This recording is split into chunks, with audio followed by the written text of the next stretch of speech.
محترم ناظرین، السلام علیکم ورحمۃ اللہ وبرکاتہ۔ دینی مسائل رضا ٹوڈے میں آپ کا استقبال ہے۔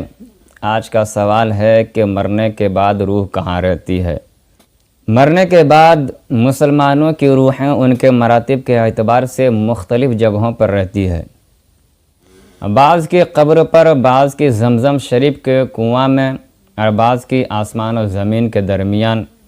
بعض کی روحیں پہلے دوسرے آسمان سے لے کر 7ویں آسمان تک، اور بعض کی آسمانوں سے بھی بلندی پر، بعض کی روحیں عرش کے نیچے قندیلوں میں، اور بعض کی اعلیٰ علیین میں۔ غرض کے روحیں جہاں کہیں ہوں، اپنے جسم سے ان کا تعلق بدستور باقی رہتا ہے۔ جو بھی قبر کے پاس آتا ہے اسے دیکھتے، پہچانتے، اس کی بات سنتے ہیں، بلکہ روح کا دیکھنا قرب قبر ہی سے مخصوص نہیں۔ اس کی مثال حدیث شریف میں یوں فرمائی گئی ہے کہ ایک پرندہ پہلے پنجرے میں بند تھا اور اب آزاد ہو گیا۔ پاک جانے جب بدن کے علاقوں سے جدا ہوتی ہے، عالم بالا سے مل جاتی ہے، اور سب کچھ ایسا دیکھتی ہے جیسے یہاں حاضر ہیں۔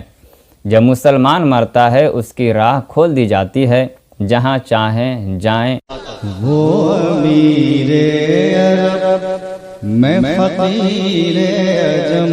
روزانہ ایسے ہی ویڈیو دیکھنے کے لیے ہمارے چینل رضا ٹوڈے کو سبسکرائب کریں۔ اور کافروں کی خبیث روحیں، بعض کی ان کی مرگھٹ یا قبر پر رہتی ہے، بعض کی برہوت میں جو یمن میں ایک نالہ ہے، بعض کی پہلی دوسری سے لے کر 7ویں زمین تک، بعض کی اس سے بھی نیچے سجین میں، اور وہ بھی کہیں ہوں جو اس کی قبر پر یا مرگھٹ پر آتا ہے اسے دیکھتے، پہچانتے اور بات سنتے ہیں، مگر کہیں آنے جانے کا اختیار اسے حاصل نہیں ہوتا ہے، وہ مقید ہوتا ہے، قید ہوتا ہے۔